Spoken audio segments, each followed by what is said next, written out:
Sir.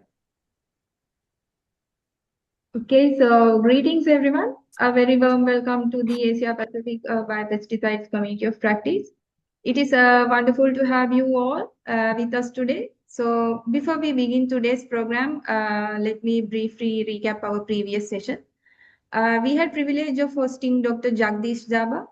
He's a scientist and lead entomology at the ICRISAT, or International Crop Research Institute for the Semi-Arid Tropics in India. He delivered an insightful presentation titled Advancing Biopesticides for Dryland Crops, present insights and future pathways in Asia and Africa. So, Dr. Jagdish highlighted research on biopesticides for sustainable pest management in Asia and Africa, with a particular focus on dryland agriculture. His presentation addressed several important areas, including the significance of dryland agriculture, the challenges faced by farmers, and the limitations of conventional pesticides, and the growing importance of biopesticides. He also shared ICTSAT's works on microbial biopesticides and botanical extracts such as neem and the efficacy studies conducted in Asia and Africa, and the successful use of biological agents against key insect pests. So looking towards in the future, he discussed emerging technologies, including RNA-based biopesticides, nanotechnology, drones, and precision agriculture. So these are the key highlights. And our second presentation was delivered by Mr. Rajendra Drakhal. He's a climate resilient analyst for livelihoods at the International Center for Integrated Mountain Development in Nepal. He discussed how nature-based solutions can provide sustainable alternatives to chemical pesticides for pest management in Hindu Kush Himalaya region. He also reinforced or vetted Dr. Jagdish's presentations and key highlights, key points on the importance of strengthening biological pest approaches, and emphasized on the need to restore or preserve or integrate traditional knowledge into sustainable pest management practices. So today we are pleased to welcome two distinguished speakers who will be introduced shortly. So before we proceed, we encourage everyone to share their questions or experience or any comments during the discussion. Please feel free to use the chat box throughout the session and submit your questions and comments to engage in the conversation. So with that, I would like to invite Dr. Ravi to deliver the opening remarks and moderate today's session. Over to you, Dr. Ravi. Thank you, Darshika. Welcome everyone once again on this APARI platform of the Asia Biopesticide and Biologicals, I would say now, community of practice. Darshika gave a very succinct overview of where we have reached from 2024 up to now, having such a large number of people joining, and I think more people will join today, because normally there's a large number, but with time people join. And lot of very good deliberations we have had, and lot of partnerships are being built through this platform when people hear someone working on some specialized area. Well, friends, today we have two very good speakers. Both are females, so it is no gender issue here, and Darshika is running the show. Now, the first speaker is Ms. Ras Uzi Mayen Ibora. If I could pronounce the name, I don't know. You're on mute, Ms. Ibora. And second speaker is Professor Krishna Sundari. Now, we will have a presentation by both of them, and I'll be requesting the speaker to make the essential points to finish their presentation within 20 minutes, and so that we leave time for discussion, at least 15-20 minutes. Coming to the first speaker, Ms. Ras Uzi Mayen Ibora. She is a senior agriculturist at the Crop Pest Management Division of Bureau of Plant Industry, BPI, And the NPPOs or BPI, we have worked a lot recently. We had a lot of meetings with them in Manila and all.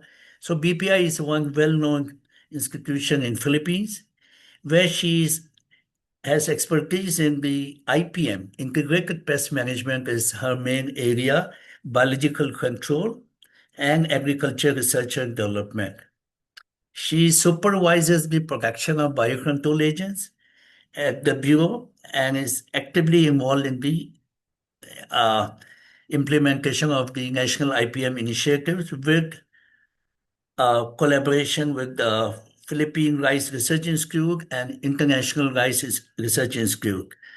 Her work includes the Climate Smart Pest Management Project in the IPM. She is a member of many national societies and also in the National Committees on Biotechnology post-approval of GM corn, plant breeding innovations, and development of national standard for organic biological control agent and biostimulant. Her topic today is very interesting.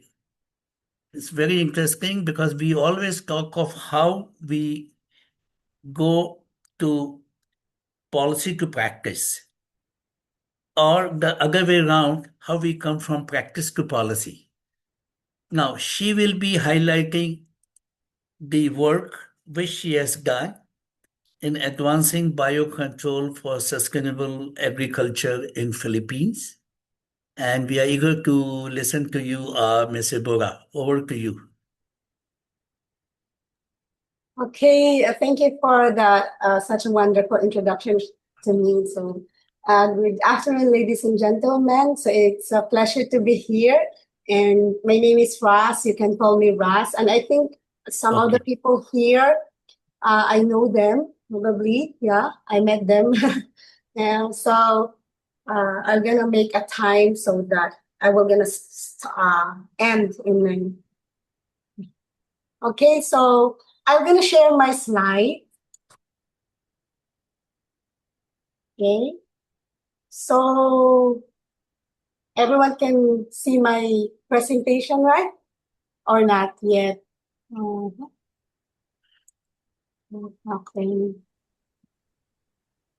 Can you see my slides? Yes, it is visible. Could you please make it full screen? Yeah. Okay, make it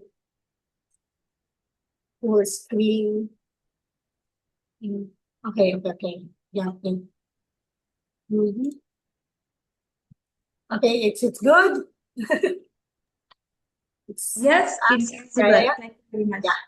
So again, good afternoon, everyone, and to all the participants around Asia Pacific. So I'm going to discuss about what is happening in the Philippines, and hopefully one of my colleagues are here, and some of the participants from the Philippines, they can also support from probably if we have questions that out of my concerns. So I'm going to discuss about the policy and what have done by the Philippines to sustain the agriculture concerning the use of biological control agents. So at first, I basically focused on the side of Department of Agriculture where I'm working with in the Bureau of Plant Industry. And one of our mandates in the Bureau is, definitely IPM and producing the biological control agents.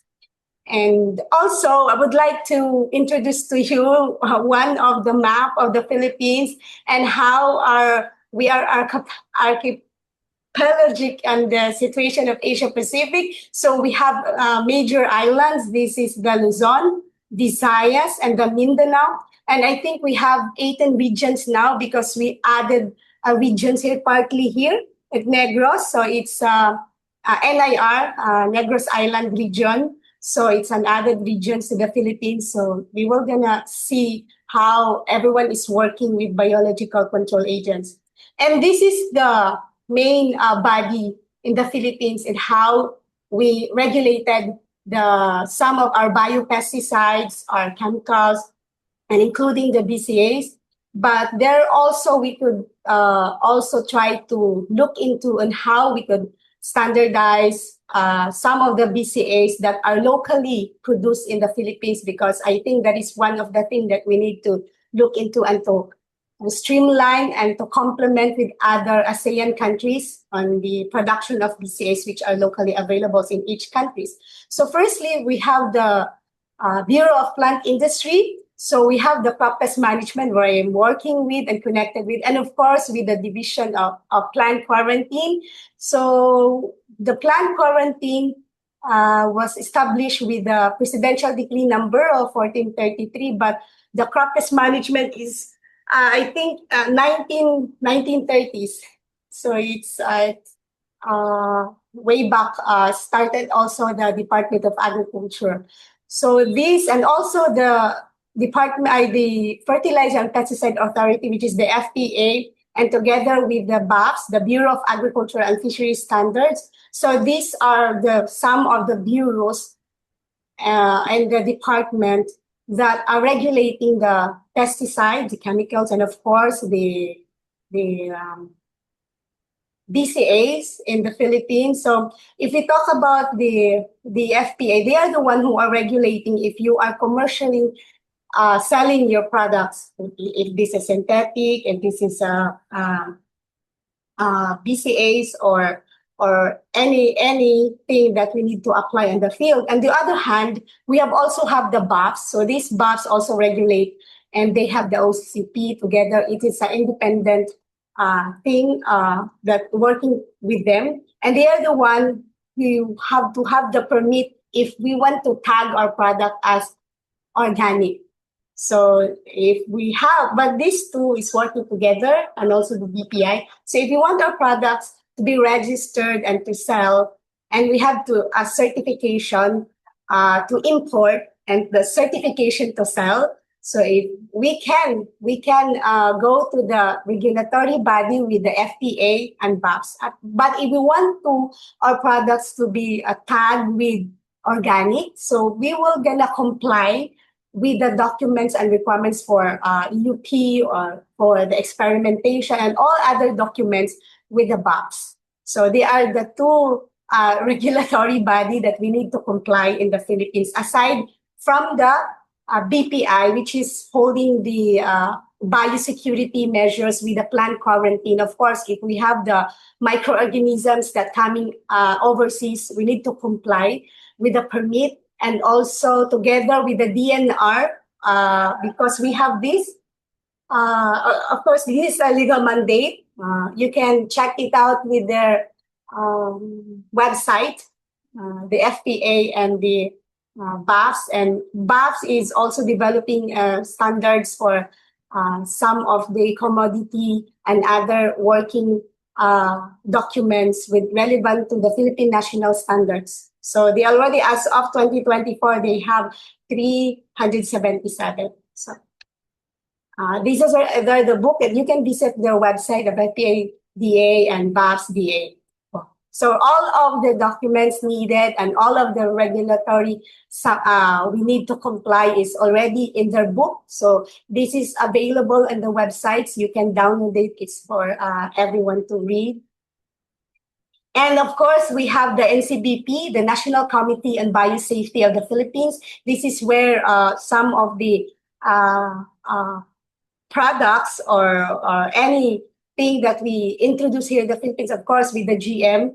So we need to work with we need to be compliant with this one, and they are under with the DOST, and of course we are working with NCBP, DA, and BPI, because BPI have here the biotech office where the applications for the GM or non-GM, but it's genetically modified, because some of the products cannot be tagged as GMO if this fall for SDN1 or SDN2. So we were gonna regulate that one. Of course, we have partner with DNR to see the biosafety and the environment with that one. And also, I would like to highlight also, which is started, this is a memorandum order of 126, established in early 90s. This is the Kasaganahan at Sakahan at Kalikasan. I don't know what the translation with this in English. So it's a national integrated pest management program. And this is how the establishment of some of the village laboratory was set up in the Philippines. A lot of a village laboratory was set up in the Philippines starting with this program. So there are a lot of farmer field schools. And for example, in this picture, we have farmers growing bananas in Mindanao region. So we have that. A lot of IPM program was conducted with that one. And next, with the presidential degree of 936. So these are the regional crop protection center. The 7 regional crop protection center was established in the Philippines. They are located on the all over the Philippines, but the 7 is highlighted this one. So we have the Northern Luzon, Central Luzon, Bicol, Visayas, Western, and Northern Mindanao. If we look at in the map, so these are the regional crop protection centers. They also follow the policy and regulation set by BOFs and FPA and BPI, and also with the regional offices. So we have here, so if this is the Philippines, they are already across nationwide. So these are some of the photos of the people who are working with the integrated pest management. Of course, a lot of things are being done by the Regional Crop Protection Center aside from mass producing the biological control agents. So I would like also to share this. This is, we have an app that is helping the providing funds. So this is the Rice Competitiveness Enhancement Fund. So hopefully we could have this fund by next year. It's supposed to be this year, but I don't know what happened with the budget proposal. So we hopefully that it will be given to us 2027 so that we could finally level up the production of the BCAs here in the Philippines, because we have a lot of things to do to be able to help the farmers using the BCA. So I would like to move in. So these are the divisions of the BPI. So if you could see, here we are, and these are the divisions that also helping the community in how to provide the services concerning the food security.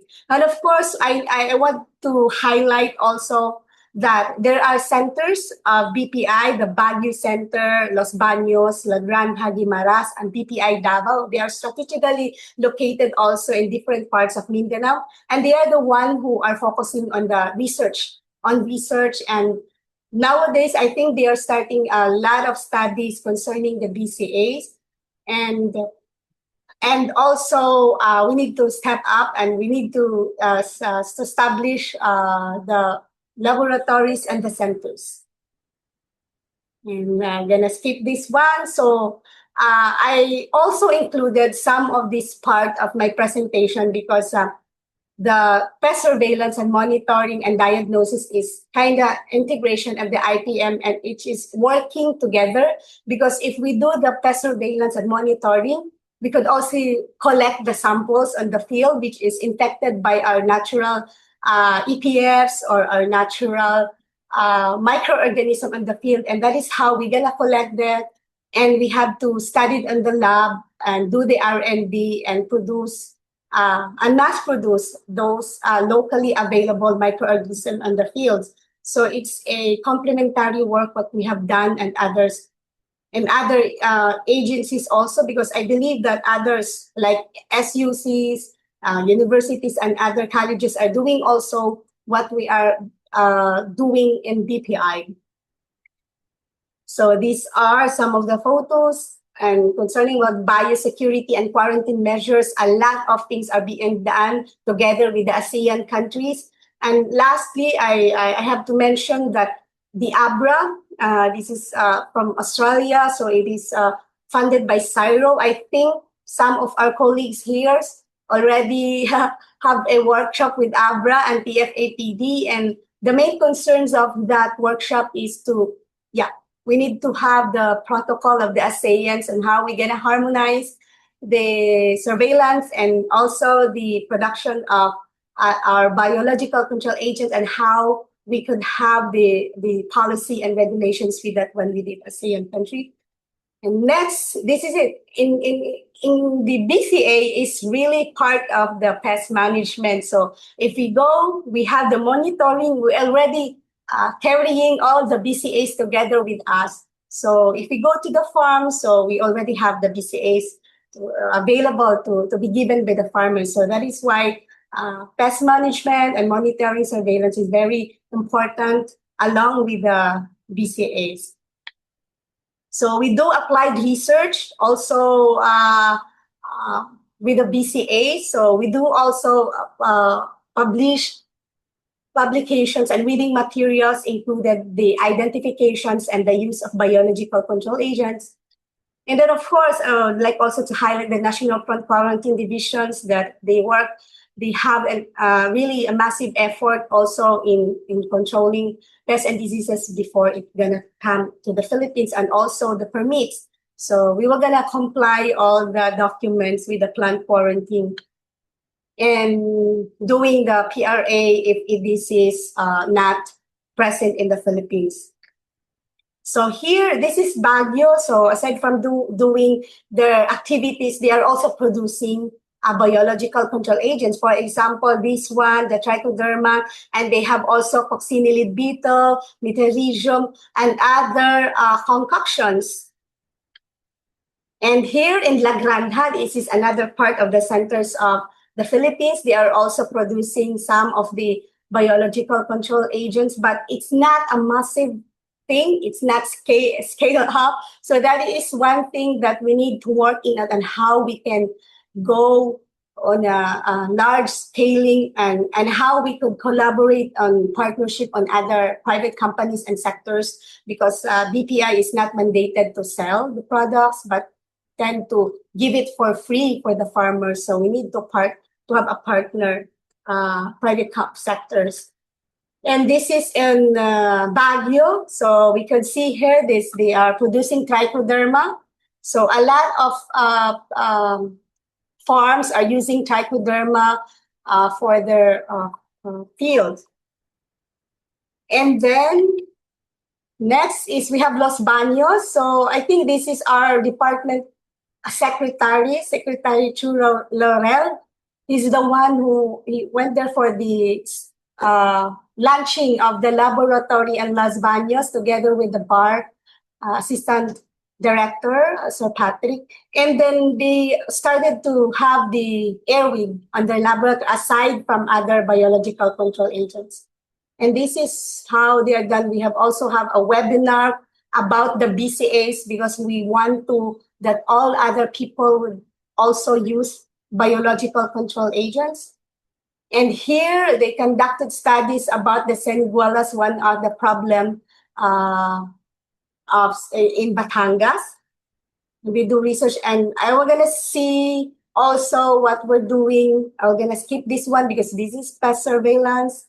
So we are now moving into drone technology. So hopefully we could have the establishment of our formulation of our EPFs using the drone technology. And of course, we are accommodating students, a lot of students. I think we have at least more than 50 students now that we are accommodating doing the R&D in the NCR. And this is one, but a lot of more than this is using a digital. But it is a battery operated, but you can do also to have the solar. They were gonna collect insects and they were gonna record directly to our phone. So they're gonna count the insects that will be collected. And next, we already done the collection of the pests and diseases and other microorganisms using digital tools like the Prime for rice, pest maps for high-valued crops where the fruit trees and vegetables are. And we have the BPI collect where the corn surveillance and other diseases are intact in it. And the BPI, CPMD are handling this all data system here in the Philippines. And this is how we have the reporting systems. So we do the report of identification, what BCAs are there in the field regarding the reports coming from the barangays. or coming from the LGUs and the regional crop protection centers and other stakeholders. So this is the flow chart. Everything will be submitted on the top management of the Department of Agriculture. And we also have the connection of the disaster risk reduction offices, where they also the one mandated to get warned, to give warning for the people. So that's it. And then I'm gonna focus here. So these are the BPF that we have here in BPI. But I know that some of universities and other agencies are producing also their own BCAs, a lot. And then, but I will gonna focus on BPI, or what are the things that we are working on it. So we have the Metarhizium anisoplay, Bovaria bassiana, and Arsaria, which is also cordyceps. So we have also Trichoderma, different species of Trichoderma. And we have predators, the earwigs. So we have 3 species of earwigs, and the pentatomid bag and green lacewing. And then green lacewing is very common on some of our fruit trees, but here we all just use the green, but a lot of brown lacewing are found on several fruit trees, especially on mangoes and orchard farms. And we have also the coccinellid beetle, which is the circumdatus and the negrita. This is basically used for the control of our pests on coconut and fruit trees concerning the scale insects. And we have also the parasitoids. So we have Trichogramma. We have the 3 species, the Chilones, evanescens, and the Japonicum. They are very host specific, so we cannot use, some of them cannot be used on other pests because they only choose what are the hosts that intended for them. And we have the Telenomus. This is already identified by the University of the Philippines. So it's identified as Telenomus remus. So this is collected from the field, from the egg of fowl. So we are rearing here in the BPI. And also we have the virus, the nucleopolyhedrovirus. And Can you kindly wind up in 2 minutes? Okay. So this is our biological framework. So how we're going to use it and how we deliver it in the system. And of course, in the future direction, so we would like us to be like presented here. We would like is to have the drone system like this one. And also we need to level up our production. This one is for Trichogramma. Yeah, and then we need to establish more biological control agents. And also I would like to highlight this one, that we have a lot of BCA's laboratory in the Philippines, but we need to see the progress, because this is in 2023, but I think in 2026 this is added a lot of more, a lot of an additional one, and then we will gonna help the discontinued village laboratory. And we need to have a collaboration. So this is also one of the things that they were trained in this. They were from Timor-Leste. They went here to have a training for biological control agents, and they were planning also to have next batch of the training.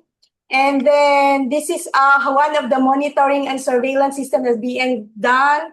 And then have a collaboration and partnership. We have a lot of partnership, but these are the one AgRight. We have Bukit Amara and Telefarm and the Denso Philippines for partnership and collaborations. And this is one of the success stories that being done here. So these schools, because we are providing BCAs from the schools, they have gulayan sa paaralan. So they have vegetables growing in the school. So this is one of the success things that the school is awarded, being awarded from here, from the regional search best gulayan implementer. So also a lot of farmers is using BCAs across the Philippines. So I think this is my last slide. So thank you very much for listening. So this is a wrap up of my presentation. So I would like to say thank you for the APARI and the Asia Pacific Biopesticide community for having me here, and to all the participants, thank you very much. Thank you so much, Ms. Ras Ibora. I mean, that you gave a good overview of what is going on in Philippines, right from the kind of national infrastructure to the programs to the kind of activities on biocontrol agent, quarantine, and all. We will open it for discussion after the second presentation so that we have the presentation done properly because you have both have very rich material to present, which for you it is done now. So thank you once again. And we will get back to you with the questions after the second speaker finishes her presentation. So now I have the pleasure to invite Professor Krishna Sundari. She is a very distinguished professor in biotechnology department of JP Institute of Information Technology in India. And she's also a coordinator of Center of Excellence in Microbiology and Plant Biotechnology, and also technology solutions for soil and water remediation. She has more than 25 years of experience working in the Tata Energy Research Institute, working in Institut National de Recherche Agronomique in France, Institute of Applied Medicines, then in the Institute of Home Economics in Jamia Millia University, and also in US, in University of Florida, and a postdoc also from the European Institute. She has a very, very rich academic background. If I start speaking her CV completely, she will not get time for making any presentation. So I will like to just say that her research interest is in microbial biotechnology with applications for agriculture, environment, and industry.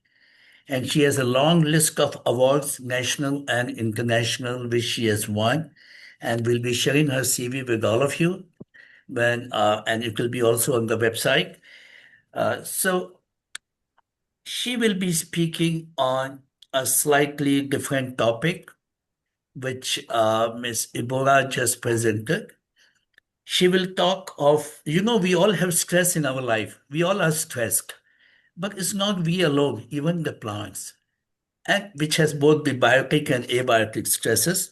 So she will talk about decoding plant stress response, a very important subject, and she'll confine her discussion to functional microbiomes, to biopesticide and biological inputs as tool. The major objective is for climate smart agriculture. So there are a lot of expectations, Professor Krishna, from your presentation, and all to you now. Please take the floor and try to convey the essential points in 20 minutes. Over to you. Many thanks, Dr. Ravi Khetripal.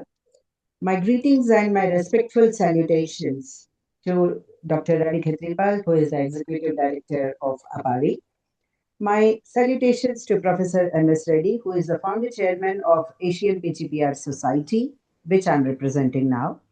And also my greetings to my wonderful speaker who has spoken ahead of me about the most important regulatory and the policy affairs. My greetings also go to Darshika, who is a communicating officer and who has been in touch with me all throughout and ensured that all the process goes smooth. Now, if I have to say about my work, already Ravi Khetripal has given an extensive introduction. So I just would like to say that I'm from the Biotechnology Department of JP University, Noida. So this is situated in UP. And our lab is Microbial Biotechnology Lab. So without much ado, I would like to share the slides.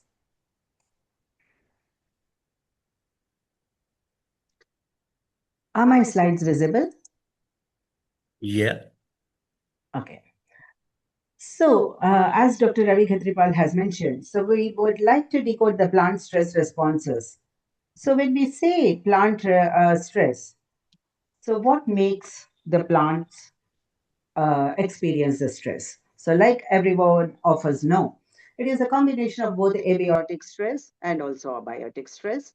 So when we say abiotic stress, we talk about the drought, the floods, the waterlogging, all of which are very closely associated with the climate change or the global warming.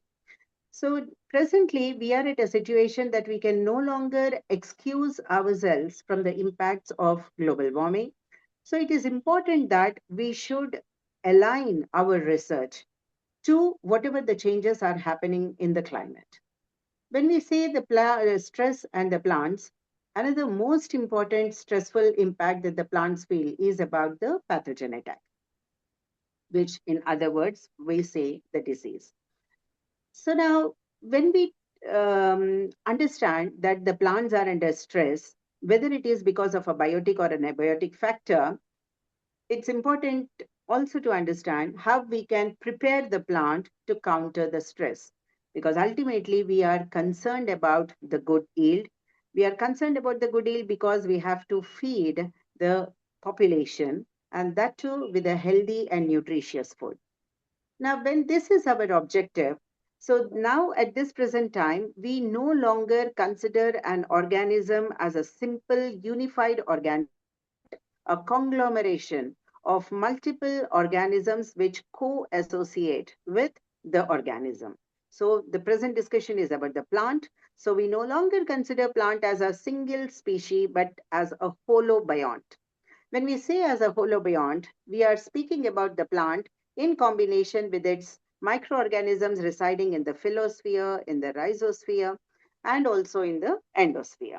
So it's important that we should understand all these aspects because stress is not impacting the plant alone, but the entire holobiont. And also, if we have to prepare the plant, we have to prepare the entire holobiont. So in this context, the plant growth promoting organisms play a wonderful role, and they have progressed from being studied as individual organisms providing plant growth promoting benefits to how they can address multiple stresses that the plant encounters in real time.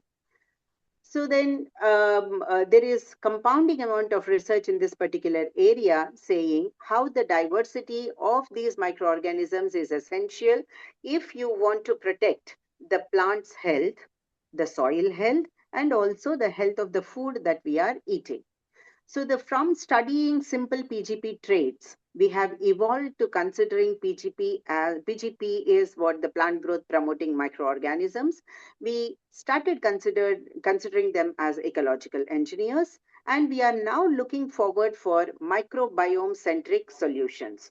No longer we are talking about single species inoculations, either to give plant growth promotion or to give plant disease resistance. So when we see plant as a holobiont, it is important that we should get an integrative approach. And for this, we require the support of informatics. So what is the towards climate smart precision agriculture talking about? It is talking about understanding the molecular signatures.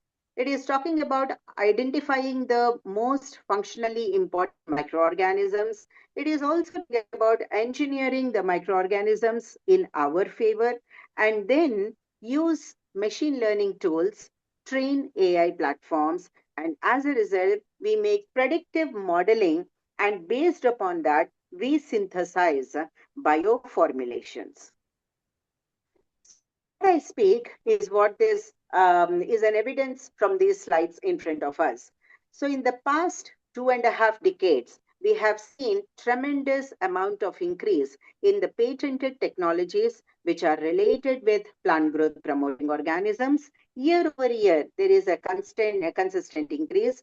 The bar graph at the bottom clearly shows as we proceed towards 20s, so there's less amount of the red zone, more amount of the green zone, more contribution towards the research of plant growth promoting organisms, and also supporting climate smart agriculture.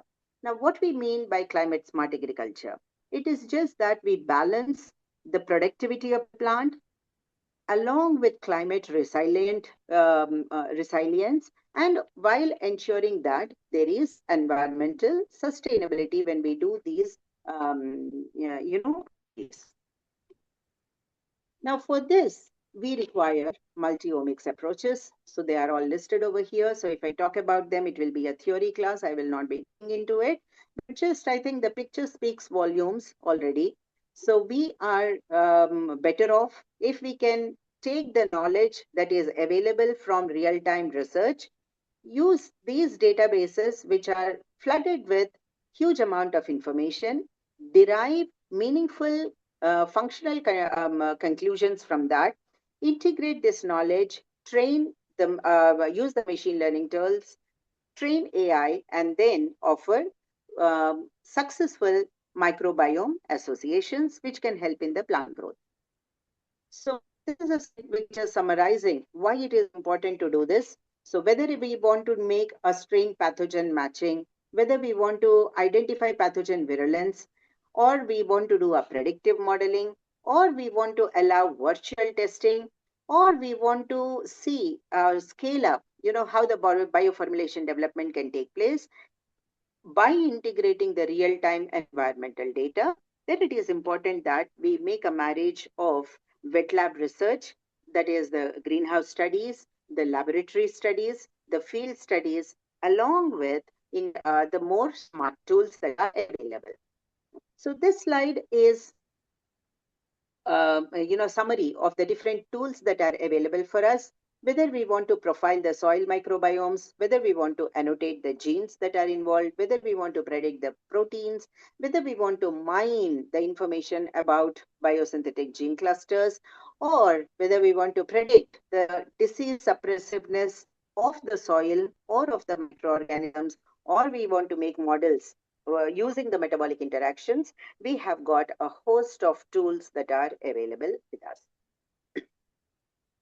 So in our laboratory, our ultimate objective is to design AI-powered microbial bioformulations, both for plant growth and also for disease suppression in plants. So presently what we are doing is what I highlighted in the blue tone over here, the soil, plant, and PGPM data collection. So we are studying the soils, we are studying the impact on plants when there is these kind of stresses that are prevailing. And then we are studying about the properties of PGPM microorganisms, and we are trying to make meaningful bioformulations. So we are also doing PGPM property study and antagonism screening, a little bit of bioinformatics studies that we have initiated. We have got a long way to go. As you are seeing, we are just at step 3, and that also not we have it completed, and we have a long road ahead of us. So where do we concentrate when we are talking about the soils? We concentrate on the 2 states, principally UP, Uttar Pradesh, where our host institution is situated, and also Haryana. It's not that we are biased because we are situated here. UP becomes a very good test example because UP comes under the top 10 pesticide consuming states in India. And also another reason why we take UP is this particular graph clearly explains the major pesticide intensive utilization is happening in cereal crops, followed by the cash crops, and UP is leading in both paddy and a triple pesticide ratio in that. So you look at integrated pest management, or if we are looking for climate smart agriculture systems for disease control. So this becomes a very good example for us. Another most important reason why we study this is we want to ultimately propose bioformulations, and so far you carry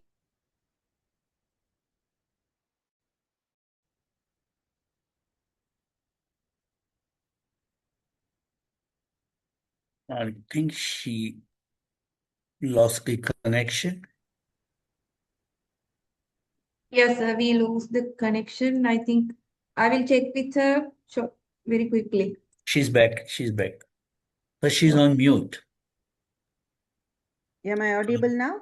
Yeah, Professor Yes. Krishna. Yeah, okay. But you look Okay. like on mute actually. Anyway, you're Okay, audible. so I'm audible. Okay. So, UP, for the reason like I have mentioned, we have UP why we have chosen, I have mentioned in the slide before. And now, another important story, thing, what I would like to say is many a times we are content studying the above ground portion of the, which is the plant, which is giving us the yield. And many a times we ignore what happens below ground. And that is where our research is concentrating upon. So, how do we propose to make a successful marriage between the three partners so as to arrive at a safe and climate smart sustainable solution? We would like to integrate the soil, the plant, and also the microorganisms together.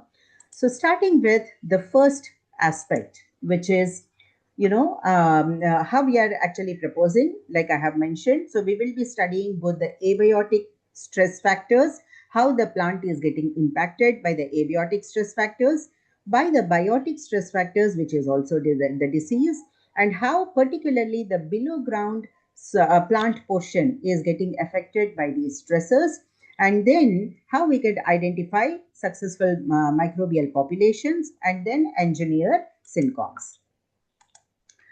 So now, first of all, reading the soil. So when we read the soil, so we have collected the soil from different locations, from 8 different locations in the 2 states that I have mentioned. And the sites are organic soils, or the soils which are forest soils, that is the reserve forest soils. And then we have also moved on to the regular chemical intensive agricultural soils and also the barren lands in this particular area. So we made a combination of these different soils, and what we have found by hierarchical clustering, when we have studied the soil organic carbon or the pH or the electrical conductivity, the phosphorus, the potassium, sulfur, zinc, so many substances which are directly or indirectly contributing to soil fertility. When we did this clustering analysis, what we have found is the organically. Am I missing something? Okay. So, the organically cultivated soils, they are very much nearer to the forest, native reserve forest soils, registering high amount of organic carbon and also better properties with respect to the phosphorus and potassium, as compared to the chemically cultivated soils. The picture or the scenario of the chemically cultivated soils is very nearer to the barren land soils with respect to the soil properties. And when I come to the soil biological activity, in this picture, I would like to take your focus on the green bar, the purple bar, and the pink bar, which are consistently from the reserve forest areas or the organically cultivated soil areas, which means that there is no incidence of chemical pesticide usage or the chemical fertilizers usage. So they are showing much, much higher biological activity also. Now, then we proceeded to study how the plant is getting impacted if we if we make a heavy input of pesticides. Because when we are talking about disease control, we are talking about the pesticide input. So this is a greenhouse experiment that we have conducted, and we have particularly concentrated on the below ground morphology of the plant, like I have mentioned, the rhizosphere. So when we are studying the rhizosphere, the main principal study the tool that we wanted to develop is a tool which is based upon the root architecture study. So when we had done this root architecture study, so what we have done, our experimental design, one thing which I have missed is what we have tried to understand is when we treat the plant with an organic formulation like neem oil based biopesticide, or when we treat the soils with the regular chemical pesticide like profenophos, we wanted to understand whether the whether the plant is expressing stress and whether the root morphology is indicative of the stress that the plant is experiencing. So then we see that, there is a very direct correlation between whether it is the root length or the root surface area or the root volume or all of these root tips. All of these are very highly and positively correlated when we are using organic biopesticides as compared to the chemical pesticides. Then we have generated this heat map, and this heat map also shows you, the darker the areas, the bluer the areas, the more negative is the impact, and more when you move towards the brownish areas, they are the healthier options. So we have more brown options when we are using N. N stands for the neem oil based formulation, whereas the blue color, the P200, is the highest dose of the profenofos, P200, when we are using. So it is very evident that the plant is under huge amount of stress, whether it is with the root tips or the cumulative root length or the maximum number of roots or average root orientation, surface area, any of the topic that you are seeing, you see that the plant is heavily stressed when we are using the pesticides, whereas it is comparatively breathing better when we are using the bio solutions. On the right side is the red radar plot, more or less speaking the same story, but in a different kind of a representation. I'm not spending too much time on each picture because of the paucity of the time. Then we have done Pearson correlation matrix, and we have already also tried to see whether it is only the below ground portion that is getting impacted with the chemical pesticide usage, or whether it is the above ground plant also. So here we have studied the total chlorophyll, and the graph clearly speaks that where we are using organic supplementations, we have got a better total chlorophyll and also better plant growth. So now, based upon these things, we have now developed a tool which we call as composite root architecture scoring CRAS. So this tool can be used across the plants, across different pesticides, across different formulations, and this tool can tell us, like if we are having, let us say, 10 different pesticides and 10 different organic biopesticides developed, and we have got 10 different plant hosts, and we want to see which works best for which system. So this is the tool that we have developed, and I submit to you all that this is under communication to a journal, and we are possessive about this particular data. Now, coming with the microorganisms. So the story is not complete unless otherwise I study about the rhizosphere microorganisms. So the microbes from the rhizosphere microbiome, what we have done, we have collected, made isolations.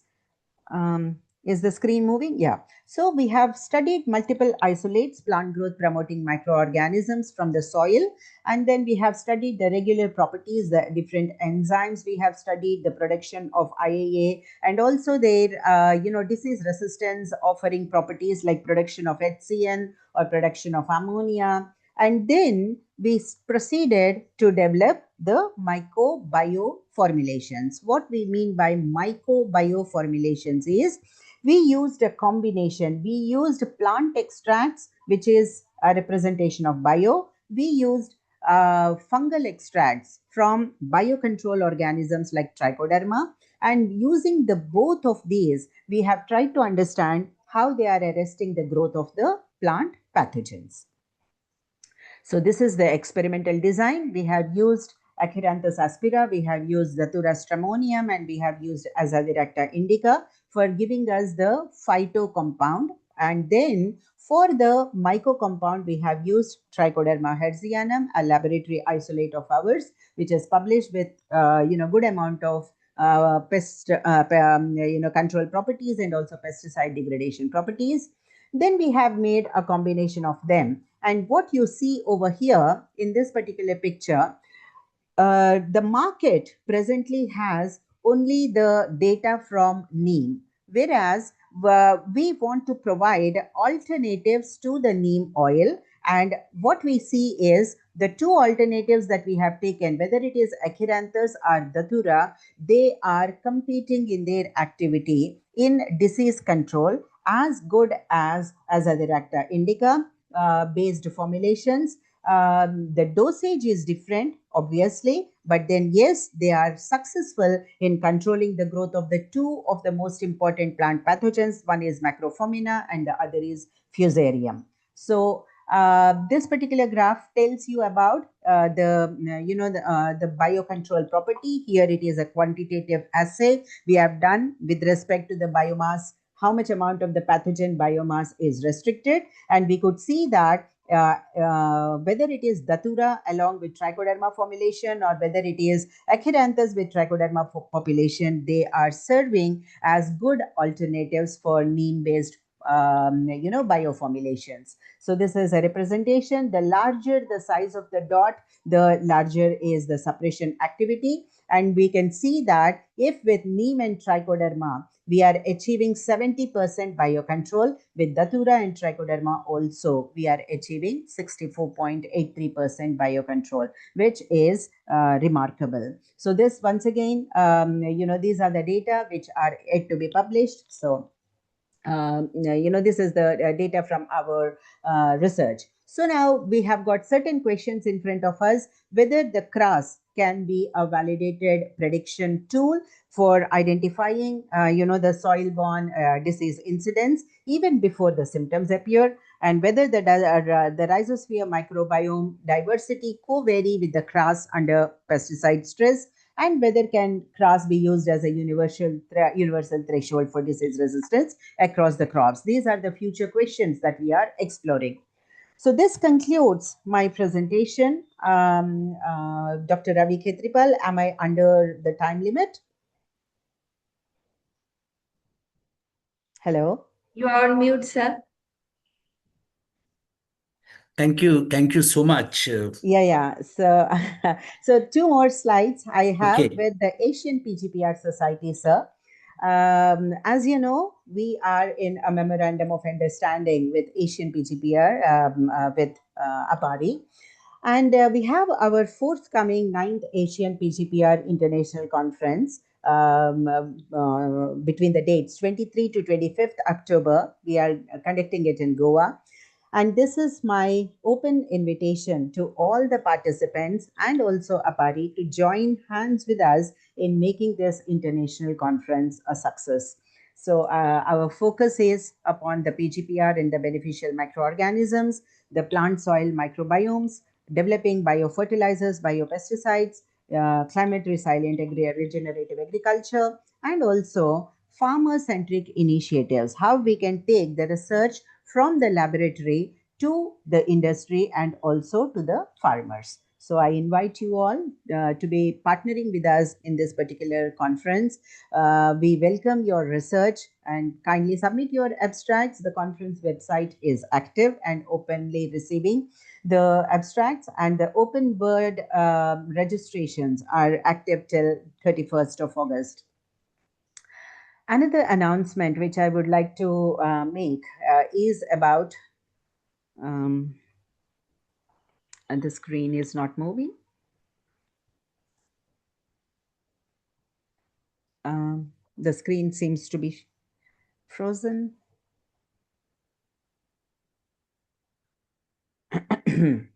Yeah, so Asian PGPR Society is also bringing forth 2 important journals, special issues of 2 important journals. So one is Indian Phytopathology Journal and the other is Phyton. So we welcome your research submissions, whether in the form of a review article or a full-length research article or as a short communication to either of the journals. I can further share these links with Dr. Ravi Khetripal too, so that he can populate it amongst the APARI community. And we welcome your research for publication in either of these or both of these special issues, which are concentrating upon microbiome synergies for plant health management and climate resilient agriculture, or microbiome-driven strategies for enhancing crop resilience to abiotic stress in sustainable agriculture. So these are the thematic issues for both the journals, and both the journals are Scopus indexed and refereed scientific journals. Now, coming to the conclusion, the closure of my presentation, I would like to introduce you to my team. And my team is working upon plant microbe interactions, microbe assisted remediation which I have not spoken about in this particular lecture, but yes, we are working upon both organic pollutants and inorganic pollutants and how we can remediate them. Bioformulations, I did speak about in this lecture. Also, we are working upon bioactive metabolites and nutraceuticals, particularly the mushroom derived metabolites and nutraceutical development, because I'm basically an ectomycorrhiza person, and ectomycorrhiza, there are edible ectomycorrhiza that are available, and that is where we are concentrating our efforts upon for developing nutraceuticals.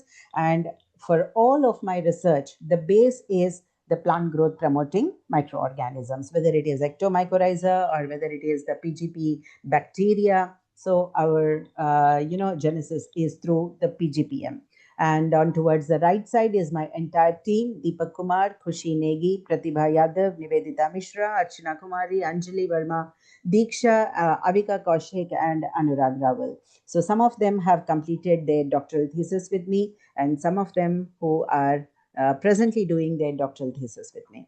Yeah, so here I would like to stop my presentation, and thank you very much for your attention, and I'm open for your questions. Thank you.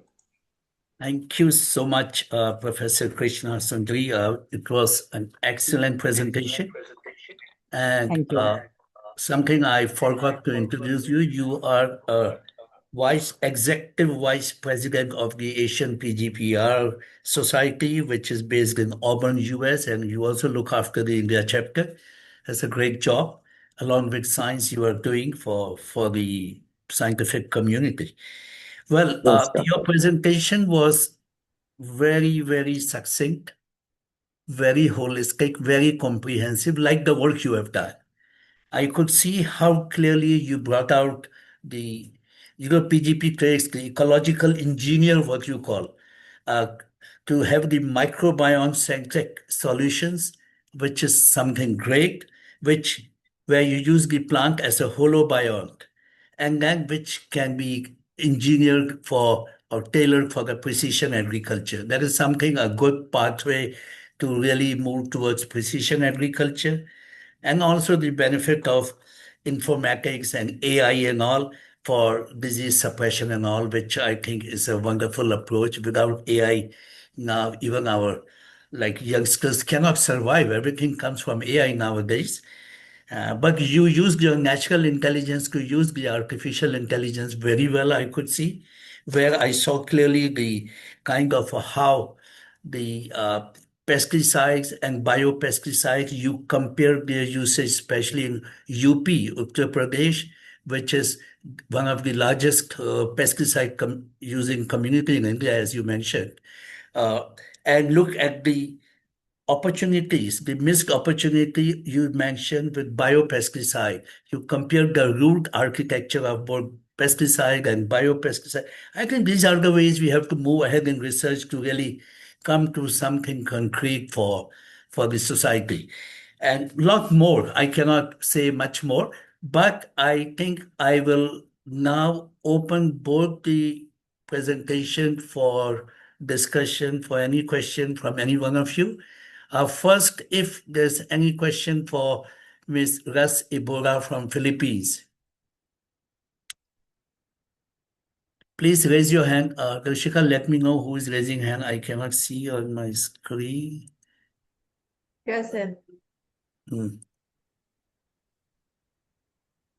Alternatively, anyone can use the chat box as well. Yeah, you can use chat box.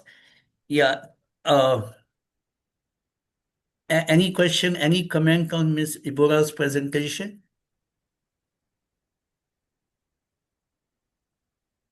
If from no one, I have one small query.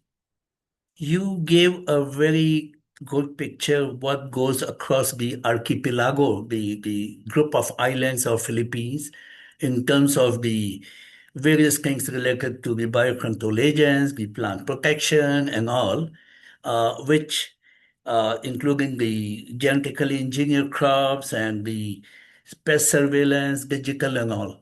My question to you is, who is actually coordinating all these? And when you said the lot of things which were being done, where I felt that chemical pesticides must have been used, though you were speaking of biopesticide. Am I correct? Yeah, also, yeah, the chemicals here is also massive in using, especially those who are on a large scales of plantations, yeah, in here in the Philippines. So, but the first question is who is on the top management, of course.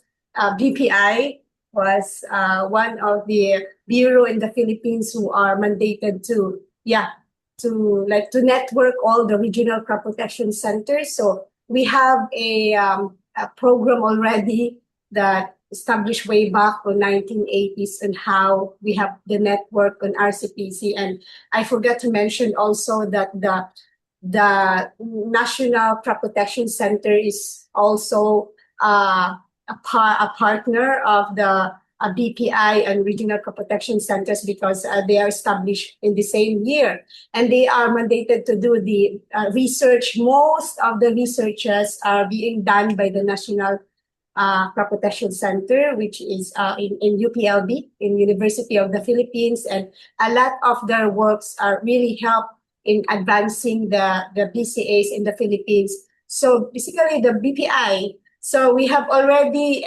networking with the regional crop protection centers, and also we strengthen the farmers, of course, with the IPM program.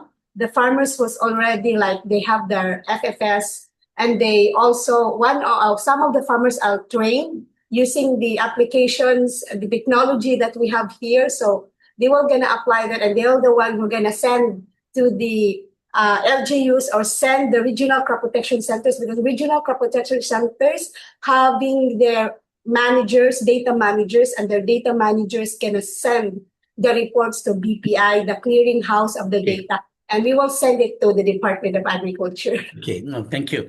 Thank you. But my next quick question to you is, rather before the question, you know that the use of biopesticides globally is just 5% of the chemicals being used. That is number one point. And now we have that awareness for the last couple of years. We're trying to promote a lot, both at the research and the application angle. Now, what is the mechanism for biopesticide registration in Philippines? You mentioned about chemicals, some guidelines that you showed. What is the mechanism for registration of biopesticide, which is key for biopesticide to be becoming more popular with time? Yeah, the biopesticides and BCAs fall in what we call the biorational products.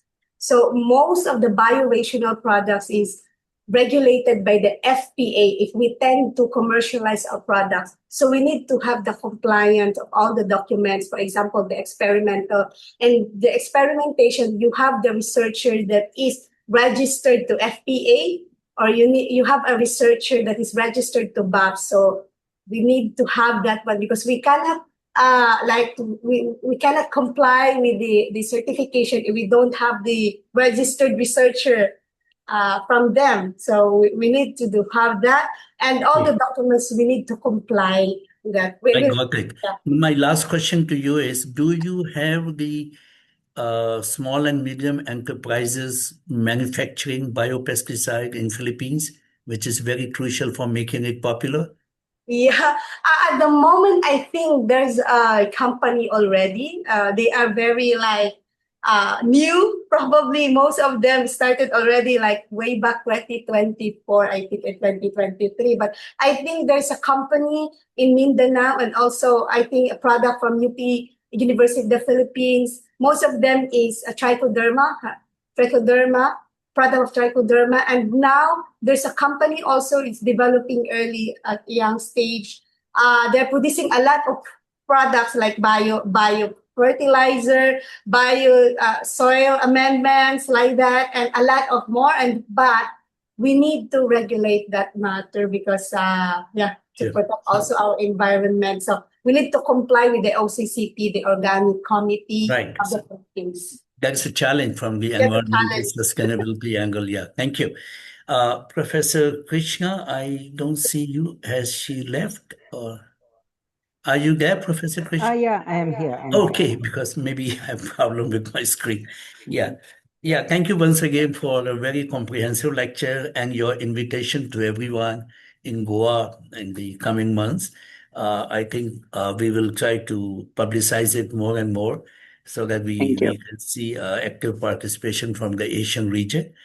Now, my very simple question to you for your very complex work which you have done is where did you find the application of the work?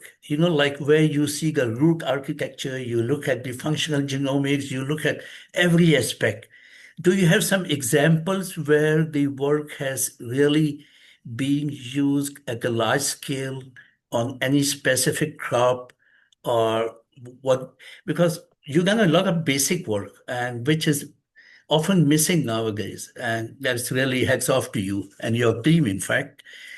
But where do you see the application of that in the field of some major crops on which you have worked? Yeah, so we divide our work into two portions. One is to study the underlying basic phenomena where Yeah, the root morphology studies fall into. And the other part of work is developing successful bioformulations. right, So, where we have done the combination of the datura and other plant species, archaea and other plant species, along with trichoderma, we are there working with developing bioformulations. So, what we want to do is we want to give research based evidence to the scientists and to the larger community what heavy incidence of pesticides usage is doing to the plants. We are thinking that using lot of pesticide we are controlling the pest and we are increasing the yield, but that is not the case. So we are providing on one hand a scientific evidence to say how we are killing not only the soil fertility but also the plant's potential by using huge amount of chemical pesticides. On other side, what we are doing when we are studying the soil microbiome and the plant microbiome, we are isolating candidate microorganisms and we are putting them into our bioformulation development. So when we are doing the soil studies, we are isolating resistant microorganisms. The beauty about the microorganisms, which I can speak to you, is when we use pesticide in the soil, you also must be knowing only 90%, only for 10% of it or less does actually kill the pest. The rest of the 90% gets dispersed into the environment, whether it is the soil or the water. And the organisms that we have isolated and that we are developing as formulation, they are not only helping in disease suppression and plant growth promotion, but they are using the pesticide as their source for nitrogen and carbon. So they are breaking down the residual pesticide that is present in the soil. So they are also contributing towards improving the soil fertility. So that is what ultimately we are moving towards. On one hand, we are providing scientific evidence to what is happening in the soil, what is happening in the plant. On the other hand, using this knowledge, we are also providing successful bioformulations which can be turned into commercial success at a later point of time. right. That's a very interesting point you made. When you talk of bioformulation, these bioformulations you must be preparing at your field level, farm level, or research level. Uh, how you see these bioformulation can be scaled up, in the coming times, once you have shown all the advantages of this bioformulation, how you can see the production of bioformulations or the phytosolutions, for disease suppression. Yeah, that is the one of the biggest challenges that we have to overcome. Trichoderma based formulations are already a success and they are already available in the market. That is right. What We we know are about trying it. to do is we are, rather than using trichoderma as an organism, we are using the functional biological component of the trichoderma and we are coupling it with the phytobioactive molecules. And we are developing nano-based formulations, liquid nano-based formulations. That is what is our approach. Okay, I think that's a very interesting domain to move ahead in a way Yeah. to not only manage disease, but also manage the harmful effect in the environment, be it soil or be it Yeah. the plant or anywhere. So that is a wonderful approach. And I think you have a team full of females, I saw.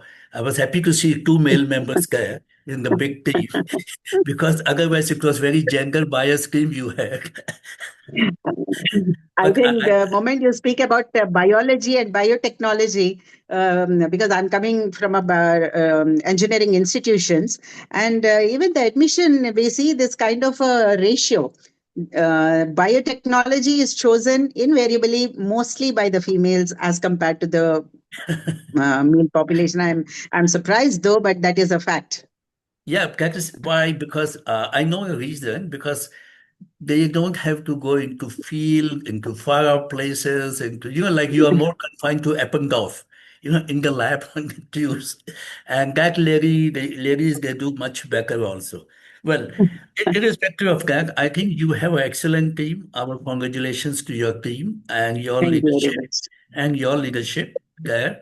And we would like to see much more gradually of such kind of bioformulations which come up which can be Thank you. scaled up. In fact, through Asian PGPR, we would like to collaborate for formulation making and then, also the field trials, particularly. Yeah. Yeah. Yeah, that I think we can talk separately at some Yes. stage. But Yes. the bioformulations, the advantage I see is Hmm. they may not be crop specific, they may not be plant specific, but they still on a large ecosystem they are useful. So that is they may be some pathogen specific or disease Mhm. specific, but they're equally useful for soil, which is everywhere, and all those environmental Yeah. issues. So there's a Yeah. large scale, large spectrum application of the bioformulations. So, Mhm. any question for Professor Krishna? I think your presentation was very clear, and I don't see any hands raised. Anything on the chat, Darshika? They have praised both presentations regarding the very That they informative. have to. It was work busy. Yeah, but if they have some Yes, critical questions, we should take sir, good advantage of afternoon. being here. Hello. Yeah, please. Sir, this is Dr. Deshmukh from Karnataka, Yeah. India. Madam has presented so nicely, and she has thrown light on how the impact of these pesticides on root rhizosphere. We, Yeah. the entomologists, always think of yield and pest reduction. Of course, the profenophos, what madam used, it is of organophosphate insecticides. What about the novel insecticides, which are also called as reduced risk pesticides, like particularly diamides? Whether they are affecting the root rhizosphere, they are widely used insecticides in pest management. Novel insecticides. Yeah. Thank you, Dr. Deshmukh. We have started our work with organophosphate pesticides only. It is a DBT funded project, and we have worked with some 8 organophosphate pesticides.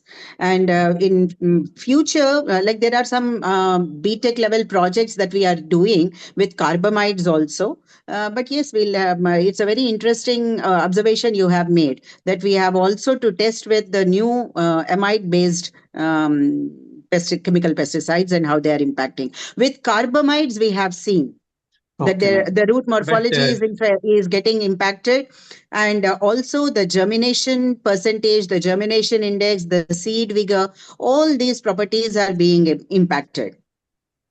But the company people, what they say, particularly with the diamides, they increase the greenlishness, and the grain filling will be very high in maize and in paddy. Those are very commonly used because farmers, they ask this question very frequently.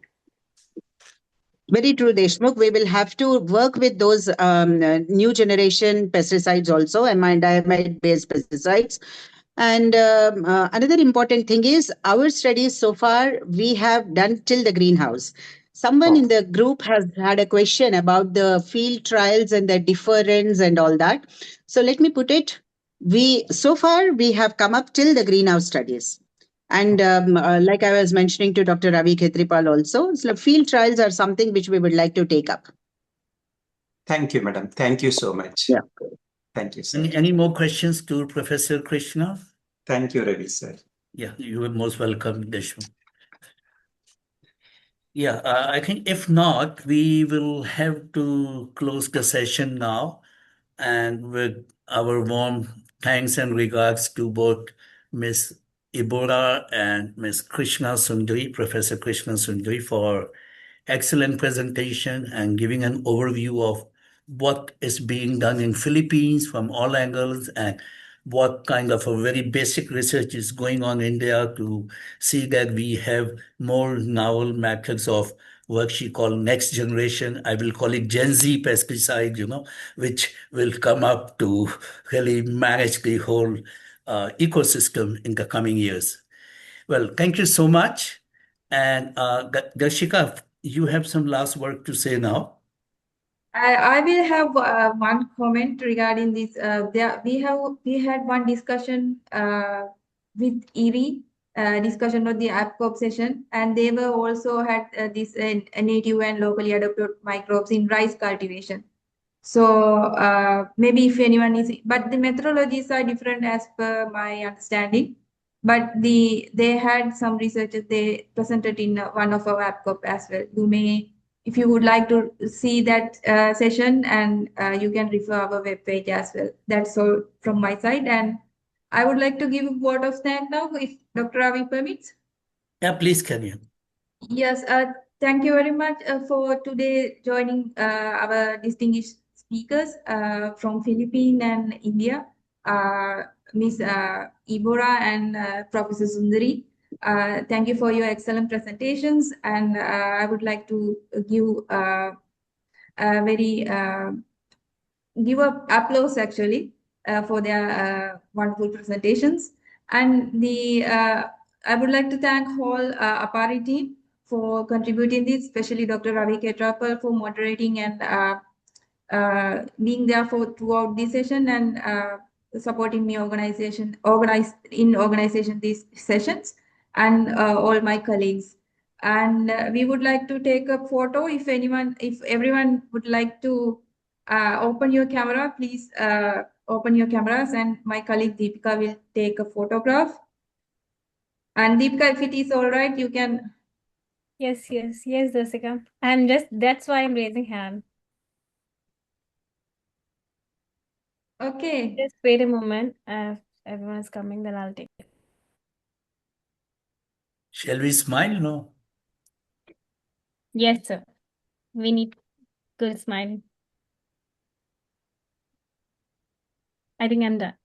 Thank you, everyone. And thank you all the participants and providing your inputs and your comments and your insights regarding both presentations. And thank you, everyone. See you all in the next session. And it will be most probably mid of next month. See you all. Thank you very much. Thank you. Please